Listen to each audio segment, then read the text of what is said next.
ప్రభుత్వం మేము గోను సంచులు ఇచ్చాము, రైతులకు పట్టాలు ఇచ్చాము, రికార్డు స్థాయిలో కొనుగోలు చేసాము. గతం కన్నా ఇప్పుడు కొనుగోలు చేసాము. ఆమె తీసుకున్న 3 రోజులు డబ్బులు చెల్లిసిన మంత్రి చెప్తున్నారు. లేదండి, మీరు మంత్రి గారు ఎవరన్నా, పిఏ గారు కానీ ఎవరన్నా కానీ మా ఎమ్మెల్యే గారు ఎవరన్నా పంపిస్తే ఇక్కడికి వచ్చి స్వయంగా తెలుసుకుంటే అది తెలుసుద్ది. ఇక్కడ పట్టాలు కూడా మా రైతులు కొనుక్కునే మొత్తం ఇక్కడ కొనుక్కుని పెట్టుకుంటున్నారు, కానీ ప్రభుత్వం పట్టాలు కానీ గోన్లు కానీ ఏమి ఇచ్చినట్టు ప్రసక్తే లేదు. అందుకని దయచేసి వెంటనే ఇప్పుడు వర్షం పడింది అనుకోండి, వడ్డెందుకు పనికిరావు, ఇక ఆత్మహత్య చేసుకోవటం తప్పితే ఏమీ లేదు. మరి ఇక్కడ మా లోకేష్ గారు మాకు స్థానిక ఎమ్మెల్యే, మరి ఇక్కడ అందరూ కూడా ప్రభుత్వ అధికారులను పిలిచి మాకు రైతులకి ఎమ్మటే కొనుగోలు చేసి రేపొద్దున ఇమీడియట్గా ఇక్కడికి వచ్చి ఒడ్డు ఎమ్మటే కొనాలని చెప్పి మా ప్రాతినిధ్యంగా చేస్తున్నాం.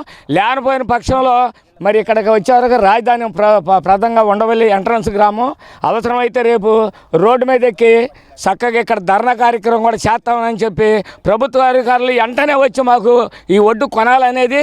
రెండోది ఏంటంటే ప్రతిపాదన ఎమ్మటే ఈ ముందు కట్టలు కూడా ఇవాళ విపరీతంగా పెంచేశారు. యూరియా లేదు, మన 20 లేదు, మొత్తం లేదు. మరి ఇవాళ జొన్న వేసుకోవాలన్నా మొక్కజొన్న వేసుకోవాలన్నా దాని గిట్టుబాటు ధరలు కూడా తగ్గించాలని చెప్పి మా స్థానిక ఎమ్మెల్యే గారిని కూడా కోరుతున్నాం.